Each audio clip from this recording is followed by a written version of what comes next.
अखोई मैम लोइनमक्से हौजे हौजे मणिपुर ओरैबा नहानगी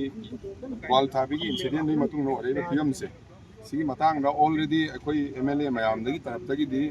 अखोई ने नुवाइतबा पेन दो फोंगोखरे एक्शन लवनिंगबा हाना फोंगोखरे दो ngasi si aduga mari leina फोंगोक मरी लेना प्रजा मैमसु पाम्बा पॉपुलर गवर्नमेंट अमा सेमबगी मरी दमता अखोई मैम लोइनमक एमएलए निफु मरी लोइनमक सरकार अनौब सेमबसे यारे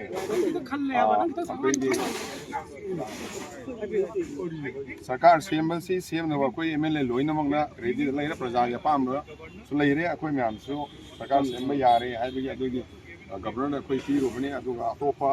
तोान तोान सोल्यूशन कई कई कई तौर फानी खोटनी है गवर्नर साहिब ने मा नोट तौर कई तब याबनो लोन येंगनी इन द इंटरेस्ट ऑफ प्रजा की इंटरेस्ट मणिपुर की इंटरेस्ट तब याब तौबनी है स्टेट क्लेम सरकार सेम अखोई सेंट्रल लीडरशिप ना लौरकदब नेशनल पार्टी ना अखोई लोइना ओरेडी द लेरे सम काइंड ऑफ क्लेम ग सब माने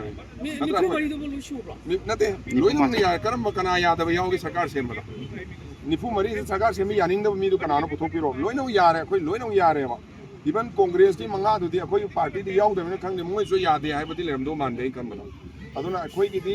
कांग्रेस की खंगजद्रे अखोई लोइना की सरकार सेम द यारे यारे ऑनरेबल स्पीकर ना लोइना अमम तंग लोइना अखोई एमएलए मैम उनरबने बदी पुनसु उनरबने अदुना सरकार सेमबद यादबदी कनामत लेते लोइनमक सरकार सेमबद यारे अखोई मणिपुर की प्रजा में वारे ममांगी टर्म सही अनी कोविड लोइने अनगे टर्म सही अनी अहुम हम लोइसले अदुना मरम ओरकान प्रजा से हम वारे से अखोई गवर्नर का अखोई तानाजरमबने फॉर्मेशन से कम कांद ओइसी याय ताउ अदुदी अखोई ना हाइजब ngमरोय दुदी अखोई दी express तोरमदने some things are within our control, some things are beyond our control. अखोई मनुंग लैबा अखोई हाइजरमे अखोई ngमदब पोतुदी एमएलए से पुलक नसी क्या उन्नत नसी अखोई रिप्रेजेंटेटिव होइना अखोई 10 मुक चलुमन